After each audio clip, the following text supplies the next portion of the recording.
Olá! Hoje a gente vai conversar sobre uma teoria que mexe com as estruturas mais básicas da educação. Partindo do trabalho de Deborah Britzman, vamos mergulhar na pedagogia queer e nos perguntar o que de fato significa saber alguma coisa. Olha, tudo começa com uma pergunta que parece super inofensiva, bem comum no mundo acadêmico. E aí, no que você está trabalhando? Mas a autora Deborah Britzman usa essa deixa para mostrar como uma resposta inesperada pode deixar uma conversa normal, bem, esquisita. Porque quando a resposta dela é teoria queer, o clima muda. Como ela mesma nota, para muita gente, assuntos ligados ao pensamento gay e lésbico simplesmente não são vistos como algo que merece reflexão. É como se o tema não coubesse ali, naquele debate sério, e virasse só um ruído.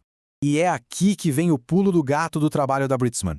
E se em vez de encarar essas teorias como algo de um nicho para um grupo específico, a gente enxergasse nelas uma ferramenta para todo mundo. Uma ferramenta para repensar a própria construção do conhecimento, para todo mundo mesmo.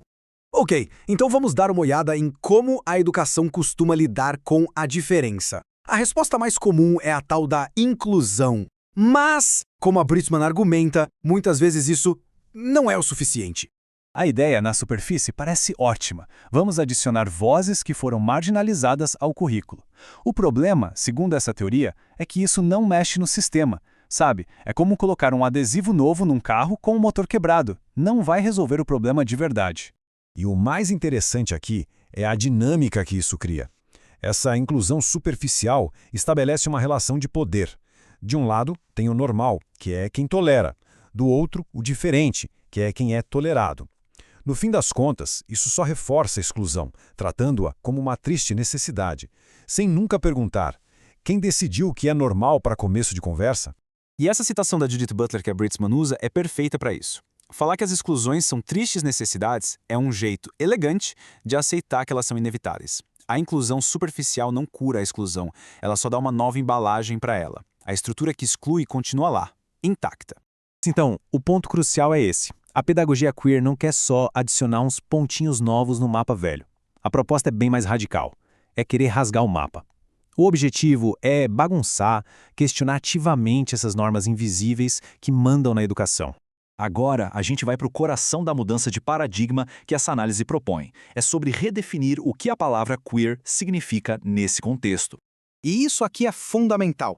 Na teoria queer, queer é uma ação, um verbo, e não um rótulo para uma pessoa. Pensa nisso como se fosse uma lente de aumento, uma ferramenta que qualquer um pode usar para analisar como a normalidade é construída e repetida o tempo todo. Tá, mas como se faz isso na prática? A Britzman propõe 3 caminhos. Primeiro, o estudo dos limites. Aqui, a gente se pergunta o que faz uma ideia ser pensável e o que a torna impensável. Onde é que o nosso pensamento para? Segundo, o estudo da ignorância. Entender que ignorar algo não é só falta de informação, mas muitas vezes é um projeto, uma recusa ativa a saber de certas coisas. E terceiro, o estudo das práticas de leitura, que é basicamente analisar como a gente interpreta o mundo, e a nós mesmos. Certo, para isso tudo não ficar só na teoria, vamos ver um exemplo bem forte do mundo real que mostra como esses conceitos têm consequências muito sérias. Vamos voltar lá para os anos 80 e 90, no meio da crise da AIDS. Naquela época, surgiram campanhas de saúde pública com slogans do tipo "Ninguém está seguro". A intenção era incluir todo mundo, mas o resultado, teve umas consequências bem inesperadas. E aí que entra essa análise incrível do trabalho de Cindy Patton. Uma mensagem que parecia unir todo mundo, na verdade, acabou criando novas formas de suspeita. Se não dá para saber quem é quem, então o normal passa a policiar a si mesmo e aos outros o tempo inteiro, reforçando justamente as fronteiras que a campanha queria apagar.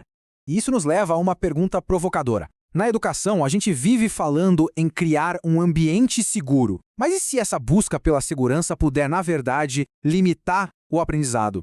E se ele estiver nos impedindo de correr os riscos que são necessários para entender de verdade algo novo?